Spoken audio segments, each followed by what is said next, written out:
A serene sidewalk in Detroit, tucked into a part of the city known for peaceful streets and tree-lined neighborhoods, almost insulated from chaos and crime. They turned 911, and that's what happened. My husband was just out walking our dog. Until it wasn't. He told me there is a person, potentially a body, laying on the sidewalk. It was a total state of disbelief. In the early morning hours of October 21st, a neighbor found Samantha Woll stabbed to death, lying on the sidewalk in front of her Detroit home. No witnesses, no explanation, and no one, especially her family, could imagine who would do such a thing.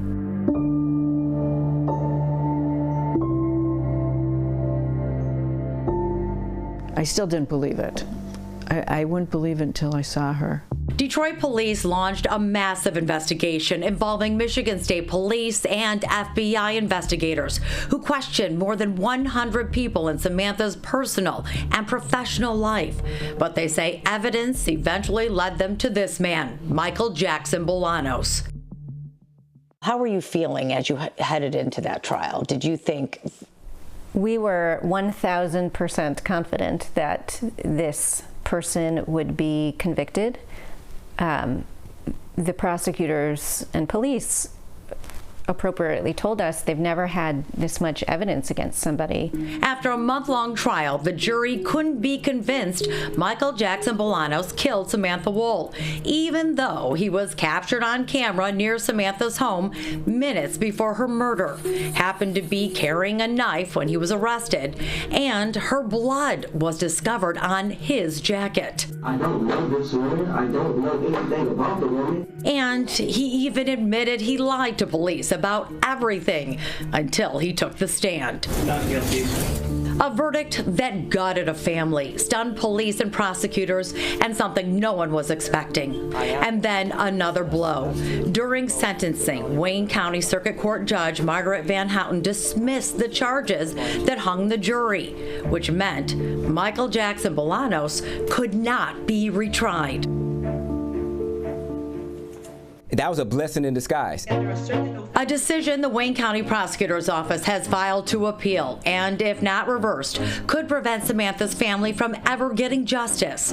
More on that in a moment, but first, what went wrong? The prosecution had so much evidence. The trial lasted more than a month. In my experience, if you present too much evidence to a jury, the jury gets bored with that and they get confused and they can't focus on the trees when they're looking through this gigantic forest. But according to the foreman, the jury was stuck on Samantha's ex-boyfriend. Well, you're pretty That's him, Jeffrey Herbsman, calling 911 from a West Michigan hotel parking lot because he claimed he was having a panic attack brought on by a double dose of Auvelity, a major depression drug, and 4 hits of pot. Do you have any weapons or anything on you? No. Okay. There's a knife in the car. Okay. Like a pocket knife or what's your name? Like a pocket knife. Okay. Panic attacks is one of Auvelity's side effects, but could it cause this convoluted confession? I'm convinced that I may have murdered my girlfriend and I don't remember it. Where's your girlfriend stay at? She lives in Detroit. Okay. What makes you think that you killed her? Because I have the motive and I have the opportunity. What did you say? I may be trying to outsmart people. Detroit police had already questioned Herbsman shortly after Samantha's murder, but investigators heard that bizarre confession and headed straight to Kalamazoo to question the ex. They also searched for evidence everywhere inside and outside his Detroit house, including the fire pit, surrounding cameras, and his phone. Detectives say they found nothing incriminating. But what if Herbsman was able to outsmart investigators? What if he left his phone at home? A seed of doubt planted by defense. Could it be Herbsman? I don't know. It looks very similar to me. It looks very similar to me. This person running from the scene looks very similar to Jeff Herbsman. Haircut, glasses, even the coat he's wearing. Attorney Brown argued that if the man on surveillance at 1:24 a.m. was Herbsman, he could have stabbed Samantha and fled. This was the last motion detected in her home until 4:20 a.m., when she may have regained consciousness, struggled to escape before collapsing on the sidewalk.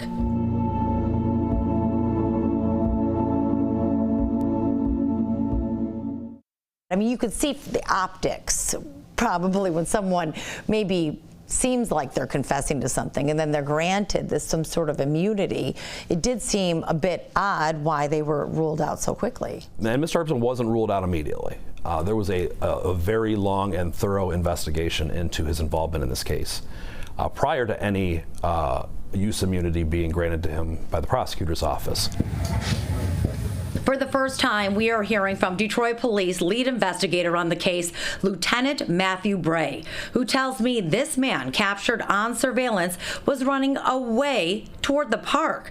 They checked every camera in the area and never spotted that person again. Why was he so important to the trial, though, if he didn't do it and he sort of confessed and he had some mental issues? I mean, why even bring him into it? So it's important for us to demonstrate to the jury why we know and why we believe him not to be the person involved in this incident. To exclude that information would leave a gaping question for the jury.